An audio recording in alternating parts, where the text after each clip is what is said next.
E aí, alunos, aqui é a professora Elana, a dona de português, e hoje eu estou aparecendo aqui na tela pela primeira vez para dizer que além dos vídeos que eu tenho feito com vocês e que eu vou continuar fazendo, eu vou postar de vez em quando alguma coisa diferente, como esse de hoje, que é um study vlog de redação. Eu vou fazer uma redação com vocês e enquanto eu faço, eu vou explicando quais são as técnicas que eu utilizei para chegar naquele resultado. As técnicas de hoje vão ser a paráfrase e a citação, que eu vou utilizar ali dentro daquela redação em um determinado momento.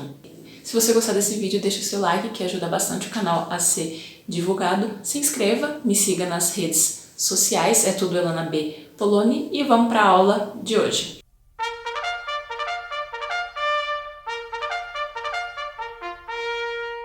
A proposta que eu vou fazer, ela está no Caderno do Aluno, volume 2, da terceira série do ensino médio do estado de São Paulo. E aí ele propõe que seja feito um artigo de opinião com o tema variação linguística. A norma padrão é a única forma linguística correta de aceitação social?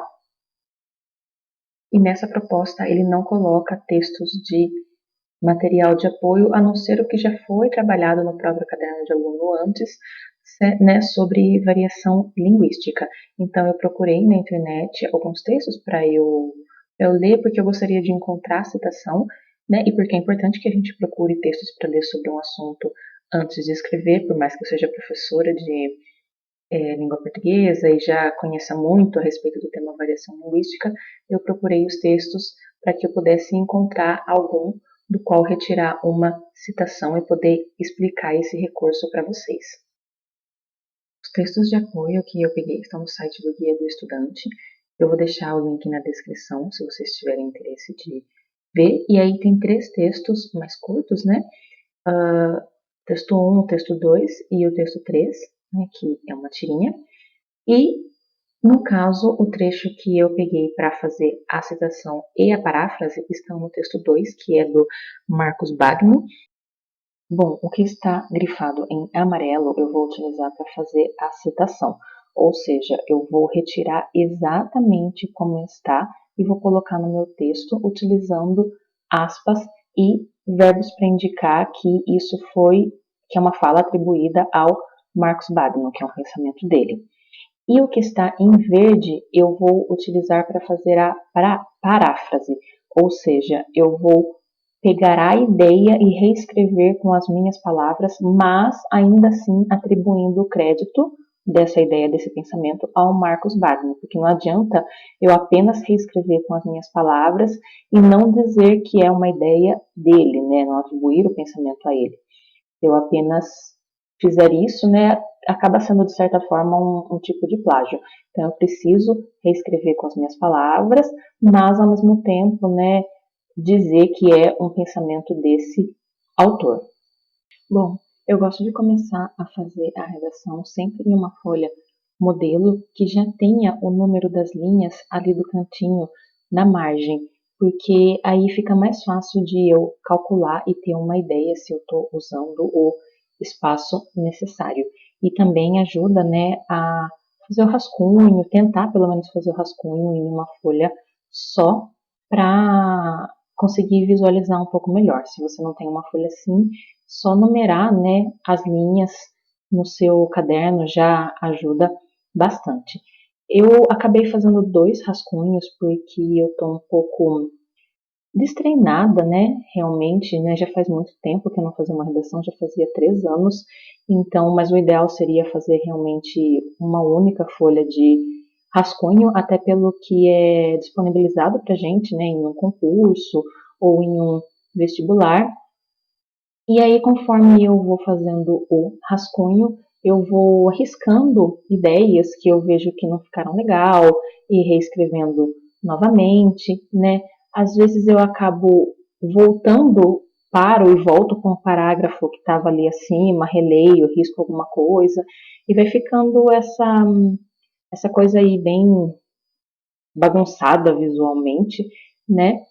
Mas que quem faz entende. Aí eu já tô no meu segundo rascunho e aqui minha mão tá cobrindo, mas dá pra ver um pouquinho ali em cima, acho que vai mostrar melhor em algum ângulo, aí, que eu fiz alguns tópicos. Depois que eu fiz o primeiro rascunho, eu vi o que tinha ficado estruturado em cada parágrafo, e aí eu fiz alguns tópicos no começo da folha, colocando ali o que tinha em cada parágrafo, e aí conforme eu fui passando a limpo no segundo rascunho, eu ia riscando no primeiro parágrafo cada parágrafo que já tinha ido e cada tópico que já tinha ido. E aí, no segundo rascunho, eu fui alterando algumas coisas, né, de posição e etc. Nesse parágrafo que eu estou escrevendo agora, já é o parágrafo em que eu vou fazer a citação e a paráfrase. Então, percebam que o parágrafo começa com segundo Marcos Bagno, então eu tenho que atribuir a ele esse pensamento, né? E aí depois eu abro aspas e coloco ali a fala que eu usei para fazer a citação exatamente como estava e depois fecho as aspas. E aí, depois do ponto na mesma linha, eu vou colocar a parte da paráfrase, né? E aí eu vou reescrever com as minhas palavras o pensamento do autor, mas eu preciso deixar bem claro que esse pensamento não é meu, que é dele. E aí eu vou colocar, né? O pesquisador defende que, para indicar que é um pensamento dele, e aí vou colocar a reescrita com as minhas palavras. Agora já estou passando a limpo a versão final, né? E tem aí a questão de fazer caber também na folha o que está no rascunho, né? Porque percebam que eu tinha escrito ali nas bordas também, então eu tive que tirar várias coisas, adaptar uma coisa ou outra para que coubesse, ainda assim ficou justinho, né? Chegou ali no finzinho da página, ali coube a última palavra, enfim. Notem também que eu estou começando pelo texto e não coloquei o título ainda. É uma estratégia interessante na escolha do título colocar por último, porque a partir do momento que você já escreveu todo o texto, você consegue visualizar melhor tudo que você abordou e o que você precisa colocar no seu título para que ele faça referência ao seu texto, porque o título tem que fazer essa referência ao texto. Notem também que tem duas linhas ali separando o tema de título, porque eles não são a mesma coisa. Então, o tema ele já é dado pela proposta. E o título eu vou criar e ele é parecido, né? Ele tem a ideia ali que está no tema, ele tem a ideia que está ali na minha redação, né? Eles se relacionam, mas o título não é igual ao tema. E ele precisa ser atraente para o leitor, para ele ter vontade de ler o meu texto e precisa fazer referência ao que contém, né, ao que está ali no meu texto.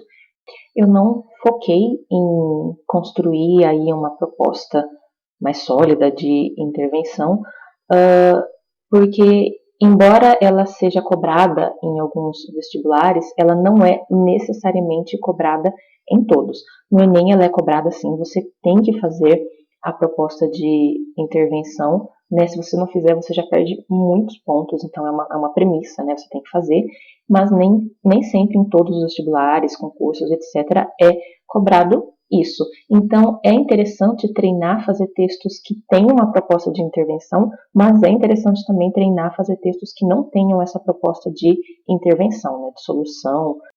Bom, ficou assim o texto pronto, finalizado. Um detalhe importante é que quando eu disse, por exemplo, ali, segundo Marcos Bagno, para introduzir que vinha o pensamento dele, eu posso trocar essa palavra por conforme, por exemplo. Então, conforme Marcos Bagno, ou então eu posso dizer de acordo com Marcos Bagno, ou então, vamos supor, eu posso dizer de acordo com o pesquisador Marcos Bagno ou algo do tipo, né?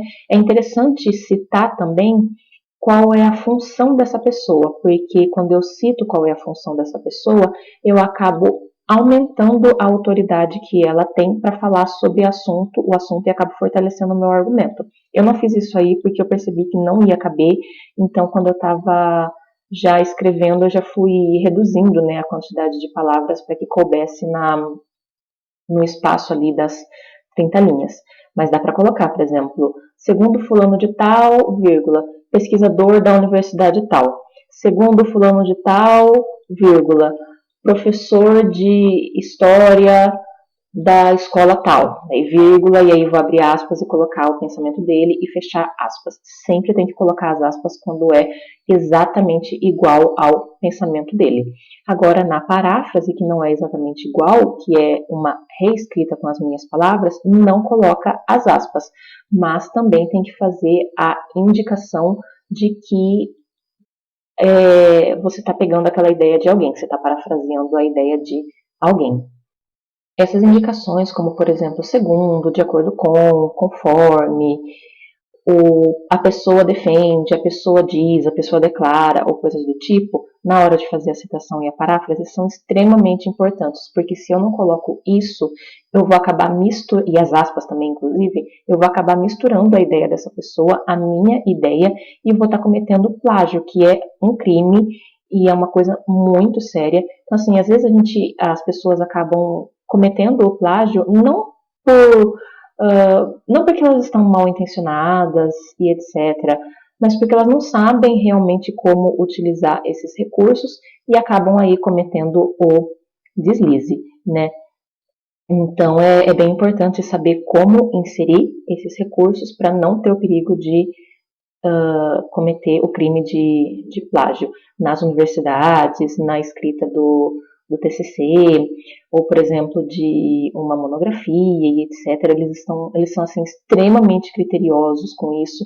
Tem uma série de mecanismos que são utilizados, de softwares que são assim, utilizados para pesquisar e eles conseguem descobrir se você plagiou alguém através disso. Ou mesmo através assim, do conhecimento do próprio professor e do corretor, ele já consegue também descobrir se tem plágio ali ou não. Bom, pessoal, é isso. Eu espero que esse vídeo tenha te ajudado. Se você gostou desse vídeo, se ele te ajudou, compartilha com os seus amigos, deixa o like e é isso. Até a próxima. Tchau, tchau!